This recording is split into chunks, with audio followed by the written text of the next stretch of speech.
Hey, great to have you with us. Yeah, we had a little fun with you, but you bombed me last time I showed up late for the show, so I figured I'd give you payback tenfold. Well, the thing about it is you're late now, but I'm gonna be nice. I need you. All right, Blake. I know you don't have a lot of time, but I want to do this. Melinda Desolate wrote an article. New lawmaker, according to you, new Louisiana hospital deal could cost state more money. What'd you find? What'd you come across? And what's going on?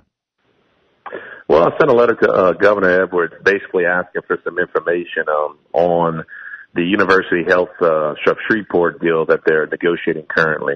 We were in the legislature and we were fighting very hard to figure out ways to, find savings in the budget, and the administration responded with, if you cut a penny out of Louisiana Department of Health, we'll shut down hospitals, we'll shut down nursing homes. And it really, had a big impact back home.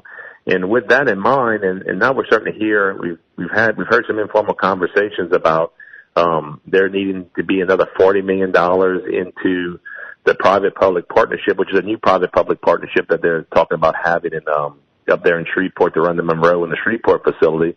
And we've only appropriated a certain amount of dollars. And if it's true that they need another $40 million for the new public-private partnership, why wasn't this mentioned during the appropriations hearings? And at the end of the day, as you know, about $3.4 billion in new tax increases, sales tax increases were passed, and at a rate of probably about, $460 million a year. So if you take $40 million, that's roughly 10% of the increases that Governor Edwards advocated for. And we want to know, do you really need $40 more million to run the same hospitals as before?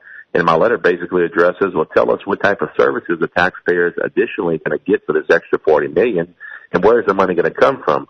But the $40 million still hasn't been confirmed yet. The reason for the letter is that we want to know the facts. We feel like the whole negotiations have been in secrecy, and the legislature hasn't been included. And my letter basically asks for more information and for some legislative oversight, because us as representatives and senators, we're the voice of the people back home, and the taxpayers want to know where their dollars are being spent, and I want to make sure they're being spent in the most efficient manner possible. And that's the reason why I sent him a letter last week. Well, no, I think people ought to be thankful that you stayed on top of this, because I said it all along that we broke, everything's closing, hospitals and all that stuff, and then all of a sudden we had two university systems raised fees, almost $600 a year, and then you look up and you say, well, the hospital gets to spend $40 million more, and I'm starting to wonder where all this money came from. Blake, I think it was you that pointed out that I think it was the MFP formula came up with $50 million over all of a sudden, and the Department of Health and Hospitals came up with another $10 million. Overnight, just That's overnight, right. During all them sessions we had. I remember you saying, how do you come up with this money? You saying we don't have some. Then we found out the Supreme Court was bickering about the budget cuts, and they had $58 million laying in the bank. I mean, how much money's out there? And we ask a lot of questions on appropriations, and we wonder if they're sort of holding back some of the information that we're looking for. And you brought up some great examples during session. We were very upset when we found out that LDH found tens of millions of dollars whenever the budget made it to the Senate side, all of a sudden at the last hour. So it sort of makes you wonder as a legislator. So if I would have raised the original $1.5 billion in taxes that the governor wanted, at the end of the day, remember, he only got about $463 million. If we'd have raised the original number, then that's money they would have not have needed. And when we passed the budget, the last series of sessions, all of us in the House really felt that LDH sort of got a little bit more money than they should have. And their budget over the last 10 years has gone from somewhere around the $7 billion range to topping over $14 billion. It's almost half of the state's budget. Regardless of where you stand or where you're at on the issue, if you're a taxpayer looking at this and you've seen that budget grow to that size, it's something needs to change. You can't continue growing the budget of that size. And when the private sector in Louisiana, GDP is at a negative GDP, but yet the rest of the nation, you saw the announcement, 4.1% GDP. Yep. The United States is doing great right now, but us in Louisiana, and specifically in my district in the Acadiana area in South Louisiana, we're doing horrible. It has a lot to do with our litigation environment, but it has a lot to do with our leadership on the fourth floor and our policy making, our tax codes. Well, you mentioned it's our spending that we have an issue with. You mentioned the $495 million tax increase. Don't forget the $350 million they got on back of the Trump tax cut because of the tax cut. We had to give that to the state. They got over $830 or $40 million in new tax money started July 1st. The other money was already coming in. Yeah, for the listeners out there, what that was when the federal tax cut came into place. There was, I think, maybe 2 or 3 states that had their deduction set up, the itemized deduction set up different than the other states, and we were one of them.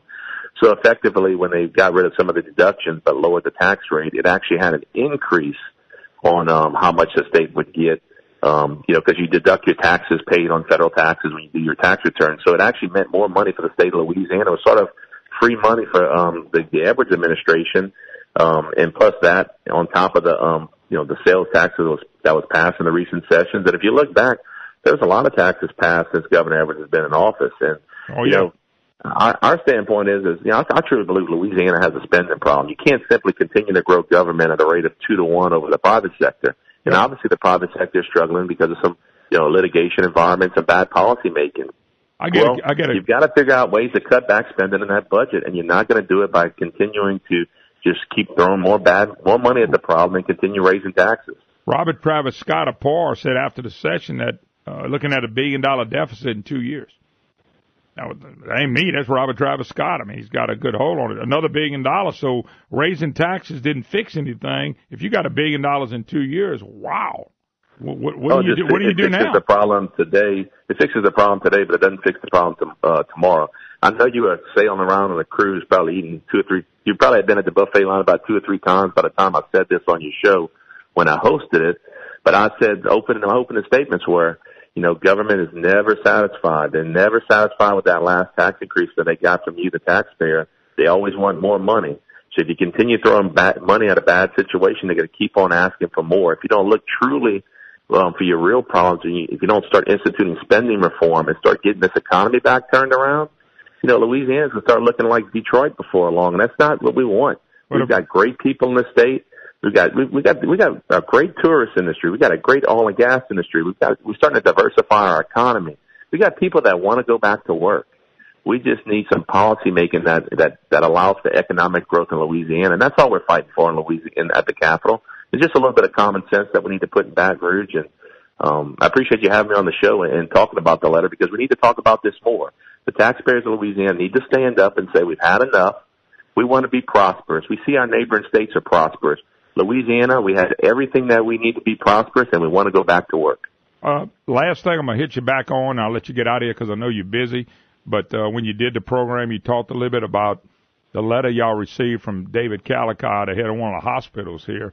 And I didn't get to hear you talk about it, but I know it was upsetting to a lot of people, a lot of reps, because y'all had done your job. You knew good and well that was going to be funded. But just talk about the letter that y'all received that was slamming, Calicut was slamming y'all.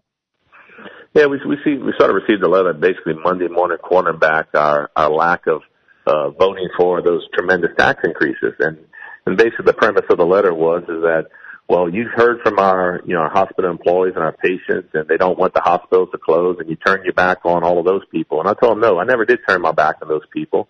I also received a lot of letters from Louisiana taxpayers and taxpayers in my district saying, we don't want you to close hospitals. We don't want you to close nursing homes. Those are some of the most vulnerable people in the state. We just don't want you to raise our taxes and do it. You got plenty enough money. Use the money that you have and keep these institutions open and cut some of the waste in government. And, we made some votes, and as you know, early on in the process, the hospitals and nursing homes got fully funded. But yet Mr. Calicut continued to harp on the fact that we needed to raise more taxes to continue funding other areas of government. I don't know why he sent the letter. It was very disappointing to receive the day before. Yeah, but hold on just a second. Y'all, you got this letter we're talking about is one you got after they received all their funding. Exactly. That don't make no sense. It makes no sense to me. The only thing I can think of is that maybe the governor's office wrote it and had him sign his name to it because he owed him one. I have no idea. We haven't heard back from him. He hasn't responded to my response. I know you've asked him to come on the show, and correct me if I'm wrong, but didn't you tell him that things are going to turn out exactly the way they did, that he'd get all the money that I not only told him that, Brandon is my witness, I said, but remember, make sure you come back when you get your money. And he said, okay, but he never came back. I just thought he said, look, if you're going to come here and beg for money, then you ought to at least come back when you get it and say, Moon, you were right, we got it all. I think we got it all. But when he wrote the letter to y'all, it disappointed me because I'm sitting here going, how in the heck can he write a letter to y'all after the They got if I got every penny I deserve, I mean, not every penny, every penny I want, I'd be thankful. Not cutting people down, my Lord. Then you said y'all. I'm not the only one that was upset about the letter. A lot of the members in the Acadiana area who said no to taxes also received it. And some of those other members have responded. I think I read one this morning from Representative Couson, who's from the Lafayette area, showing his dissatisfaction with the letter. And also, I think the letter mentioned something about him having to apologize for Mr. Calicott to the Speaker of the House and to the Chairman of Appropriations for writing something like that after getting everything he wanted during the session. It's just not good. That's just not a very professional letter. It was very unnecessary. And I thought it was important enough for the taxpayers of Louisiana and the listeners of your show to hear the kind of things that we have to go through every day when we're in the legislature. That's the kind of guys that want to grow government, and that's why you send people like us to Baton Rouge to say no and to talk about the everyday challenges and frustrations for the everyday taxpayer. Yeah, the taxpayers of Louisiana need representation again. You can't let government run this whole thing. Yeah, that's what's sad. It seems like we get guys down there and they're more interested in growing government than doing what they said they got elected on, especially. I'm talking about the Julie Stokes type Republican, Nancy Pelosi. Those are the ones that are hurting us. Hey, Blake, I know you need to go. Thank you once again for getting us updated. I'm glad you're there. I'm glad you sent Governor a letter. I think we need to know.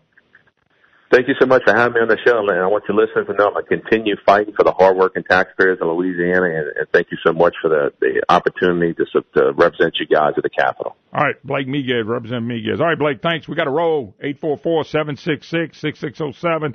Hickson has a hotline if you want to talk about anything we talked about so far today. You're welcome. We'll take a break. Be right back. Hi, y'all. Welcome back. Moon Griffon Show. Great to have you with us. 844-766-6607. Hickson has a hotline. Appreciate Blake. Blake's taking a good fight. And all he's doing with Edwards, he's writing a letter to him and saying, hey, what's the deal? Let us know what the deal is here. And I think we need to know, folks, if it does cost $40 million, where we get that money from? They act like we have no money, but they always got money.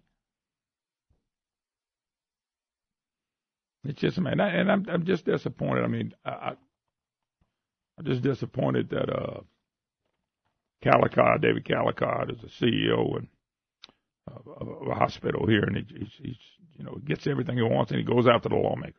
And I told him he was going to get everything he wants. I mean, all he had to do was bet on what I said. Anyway, going back to Planned Parenthood, Brandon pulls up a YouTube ad, and somebody called in and said, y'all listen to the YouTube ad. Now, Brandon, YouTube ad basically is going to be just YouTube. You got to go download it and play it. It's 11 F-bombs by young people. Well, but I mean, that's true. But I mean, it can be pushed in certain areas. I mean, how many commercials have you go and find for campaigns? I mean, it's on YouTube. They go through YouTube people and they put see it. There's no doubt about absolutely. it. But it's just young people, and they F-bomb and everything on the sun for Planned Parenthood. And I'm taking the gist, Brandon, was do what you want to do. Yes. Yeah. Planned Parenthood's here to help kill your baby fact, or whatever you need to do. It was called the Freedom to FUCK. Yeah. There it is. That was the YouTube. I know there's worse, but I just want to make the point about Planned Parenthood and some of the stuff that they pull and some of the stuff they do, and you and me fund it. And we've got Republicans that have been sitting there in Congress for 2 years, and here comes a midterm election, and they would get more people to go vote if they would stand up against that kind of stuff and did something about it. And guess what? They didn't. I'm not getting nervous about the midterm election, Brandon. Whatever happens, happens. I can make my one little vote in the area I'm in. That's how you affect it. I don't believe anything they say anymore about who's going to win and I just don't. I'm going to wait and see what happens. Because the midterm elections is important. We can only do what we can do in Louisiana. You can't help somebody in Pennsylvania and Ohio. You just can't do it. It just doesn't happen. They already had their closed primaries. So whoever's out there to run, they run. If people that voted for Trump don't go out there and vote, and y'all want to let it ain't liberal Democrats no more. It's socialists, Marxist Democrats is who's trying to take over. If you ever let them get in charge, you people go kick yourselves in the rear end and wonder, what the hell happened to our country? Liberalism. It fails everywhere it's been tried. Socialism fails everywhere it's been tried. Countries, they run countries, they run cities, they run parishes, they run people's lives. They ruin people's lives. They do not make them better. They ruin them. It's never going to get better with these cats in charge.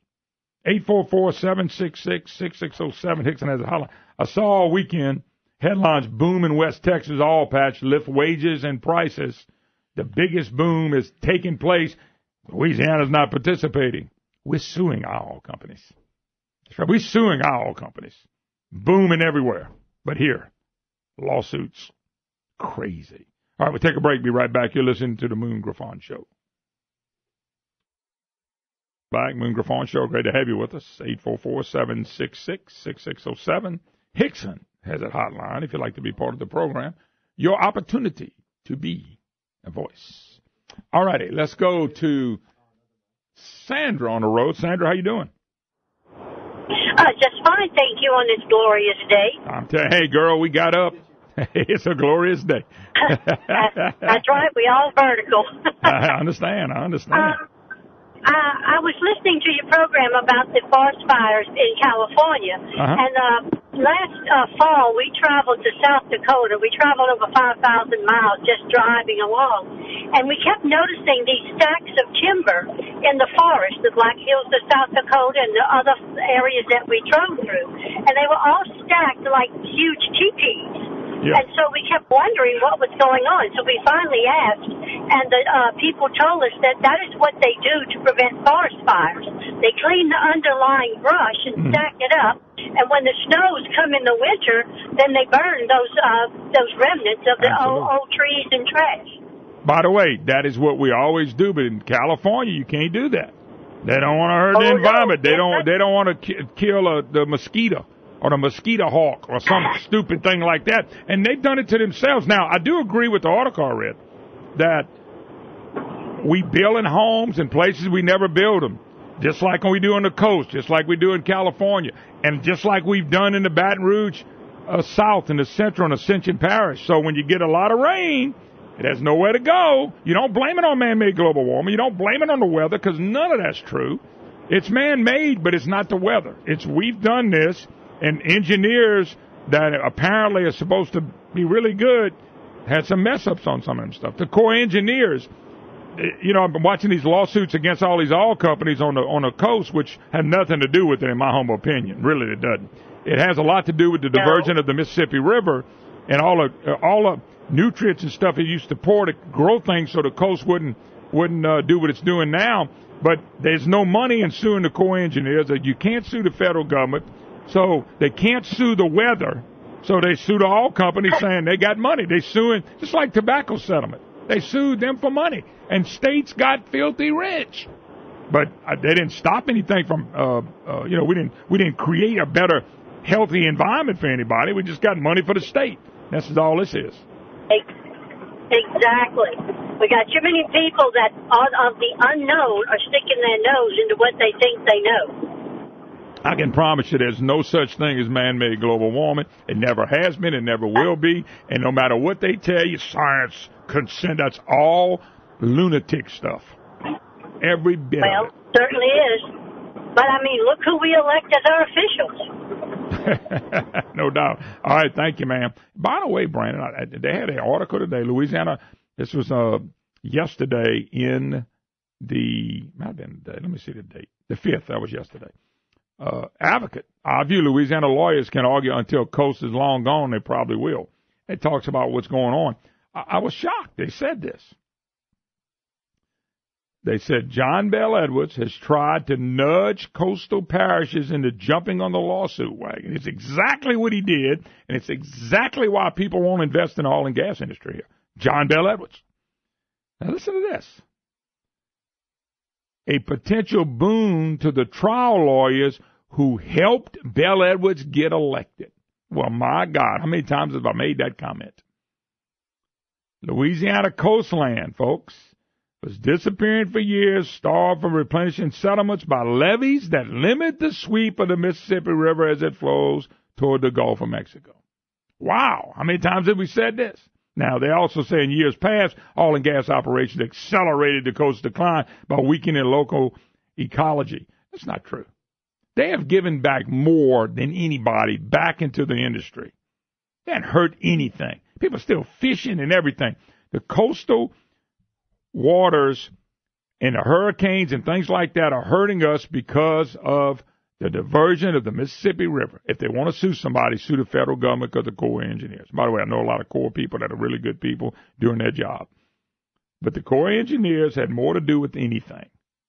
Okay, then they say rising sea levels have has made the problem worse, which, by the way, that's not happening either. You know, Brandon, it looks like the sea is rising if the coast is eroding. But when you took the diversion of the Mississippi River, you changed what God's plan was for the Mississippi River.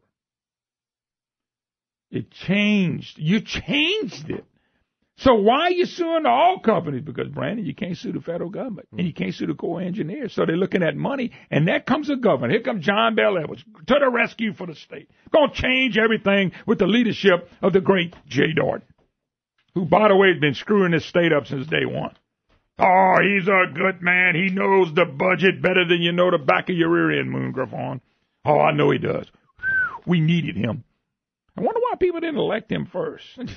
Just throwing it out there, only 15%. So here comes the great John Bel Edwards, and the Advocate actually put this in here. That's what shocks me. That he encouraged it for a potential boon to trial lawyers who helped him get elected. It's exactly what they're doing. He doesn't care. They're going to fool the state. They're going to fool the state with the help of the Advocate and the Times-Picayune, Beam, and the rest of them. This is what's going on. At least the Advocate actually wrote this. I mean, I'm sitting here shocked. Edwards had tried to nudge coastal parishes into jumping on the laws. In other words, there's 6 coastal parishes suing the oil companies. He wanted all the coastal parishes to sue the oil companies. He encouraged them, look, let's get it while we can.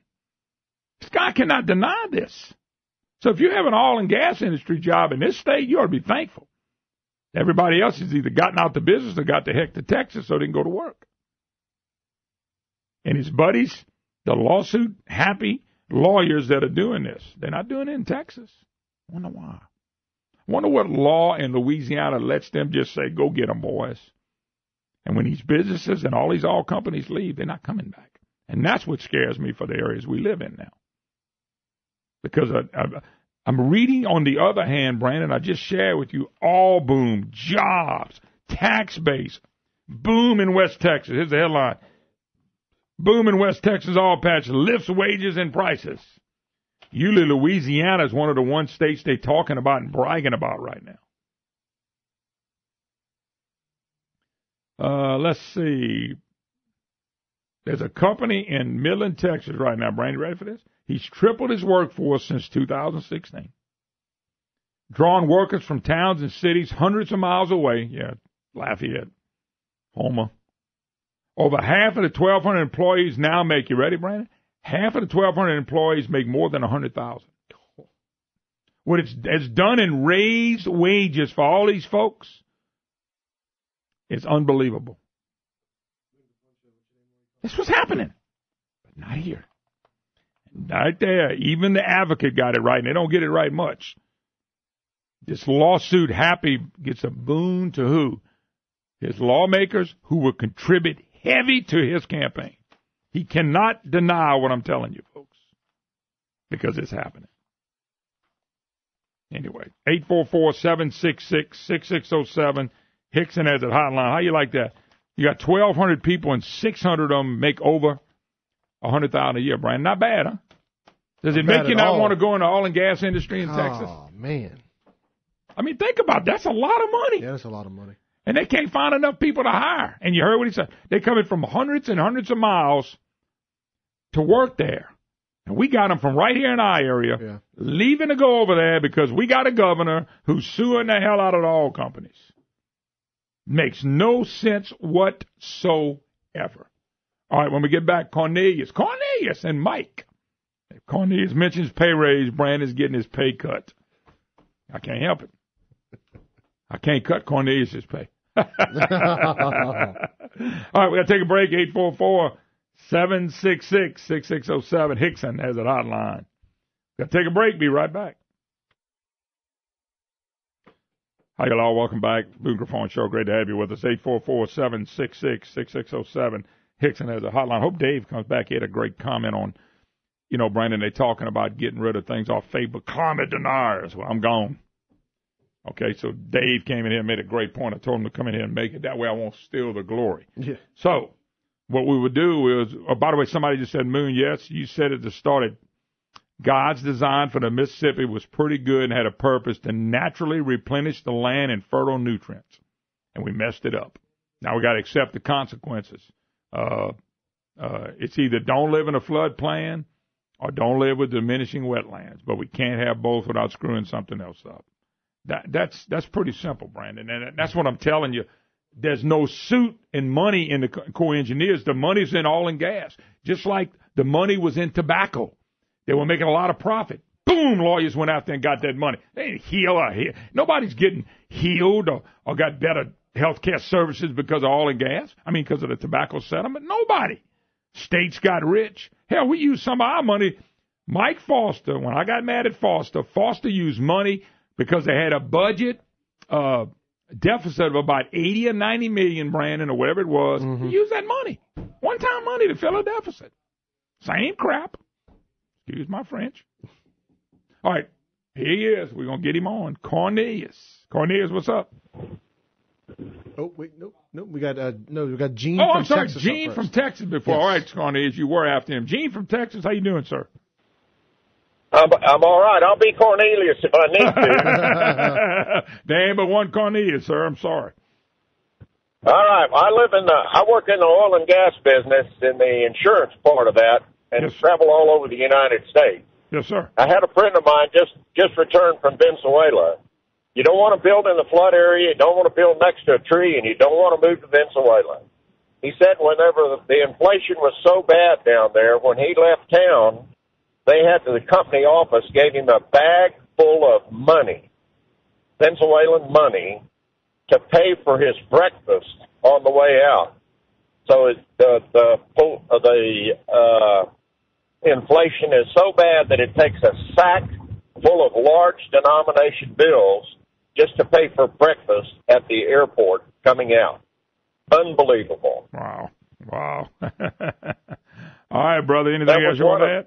That was one of the richest, well-kept oil-producing nations in World War II, and stayed that way for a long time until Chavez took over because they wanted something different. They got something different. Boy, it's scary. Yeah, no doubt about it. Well, we kind of, our country sometimes look like we want something different. Remember when Obama came on the scene and said we're going to change this country? And I thought, well, we're a free country. We're going to socialism, Marxism, communism. Which one is Obama bringing us to? Because if you want to change country from freedom and being the best you can be, and he made this thing more racially charged than it ever was. That's disappointing. Obama also used the Justice Department to spy on Trump's campaign. That's disappointment. He used the IRS to go after the Tea Party. And I can go on and on, but you understand. You get the drift. Gene, got to go. Appreciate the call. Here he is, back by popular demand. Mr. Pay Raise himself. Cornelius, what's up? Boy, you had that other man on, but he had a good call. I was saying, Como the Showmo the handler. You better not ever cut his pay because we're going to cut you. Damn, Cornelius. By the way, Cornelius, you know, Cornelius, I could just cut you and be done with this crap. Oh! Hey, by the way, I better be good. Hey, all you people want to give Como the Showmo a pay raise. How many of y'all tempted to ease up here and contribute? I'm just kind of curious. Yeah. First, I want to make a little announcement. Then I was going to go on. I wanted to talk, of course, about Margaret Sanger and the history of Planned Parenthood. That's what I called for, because that lady doesn't know the history of Planned Parenthood. But on Discovery ID tonight, they're going to have Sugartown. And if you got Sunlink, that's 65. If you got the Dish, that's 192. And if you got DirecTV, it's 285. The Advocate has brought this out. It's about Victor White, and he got killed by the New Iberia Sheriff's Department. And his father's been fighting for justice for the last 4 years. His name is Reverend Victor White. But I know him because I grew up with him and stuff, and so he's a real good fella. But anyway, this documentary is going to be on from 7 to 9 p.m., then it's going to re-air from 10 to 12 p.m. on the Discovery Investigation or Discovery Ideas called Sugartown. Now I'm going to get on with Margaret Sanger. If people don't know, Margaret Sanger, and I got this from Glenn Beck and I studied it, Margaret Sanger was a racist. She hated black folks and she hated poor white folks. She came up with Planned Parenthood to get rid of poor babies, white or black. She just wanted to get rid of them. A couple of years back, and I don't know if you saw this, Moon, Hillary Clinton got a big award from Planned Parenthood saying that she had advanced the cause greatly and all like that. Mm-hmm. So I feel sorry for that lady not knowing the history of Planned Parenthood being racist and against poor people, essentially. And, by the way, what do you make of when people say that? I've heard people say this too, that abortion came about dealing with blacks, and I thought, wow. I mean, that's frustrating to listen to somebody say something like that. That's what Margaret Sanger wanted to do, was to decrease the black population. Wow. But she didn't want poor white folks either, because she said they were imbeciles, they were stupid. So she didn't want poor white folks or any black folks, so she just wanted the rich, I guess the rich and stuff like that. So that's the history of Planned Parenthood and Margaret Sanger. Glenn Beck has done a great, excellent hour-long special on that. So if you go to glennbeck.com or one of those, you can find that out. But I wish that lady had studied the history. But you're right, Moon. This abortion, we should never have had it.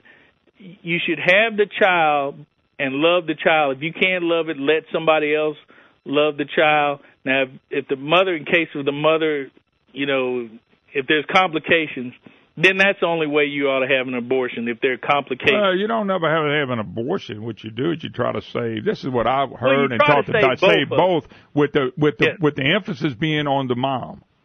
Right. Okay, and if you lose the baby, I mean, look, you lose a baby for that is tough. But, we lose babies when they get older, too. I mean, things happen. I mean, God bless us. But it's just, you're not going to we don't live in a perfect world, and you can't come up with a perfect scenario for anything. So you can get mad at me for saying that, but that's a fact. There is no perfect scenario. So, But that's the key behind Planned Parenthood. It was to get rid of essentially blacks and poor whites and stuff like that. So Margaret Sanger, people need to look up these people who started things like this and really learn and understand. I don't know. Like I said, I don't understand why blacks are in the Democratic Party, because I never understand that, Cornelius. The Republican Party came down here after the Civil War. They lost their lives fighting for blacks to get the right to vote and stuff like that. So I can't explain it. Cornelius, when we just look at what goes on in inner cities, it breaks my heart that a Democrat. Yeah, Chicago. But Chicago, 63 shootings this weekend. 63, 10 were killed. And that's in the heart and soul of the Democrat Party.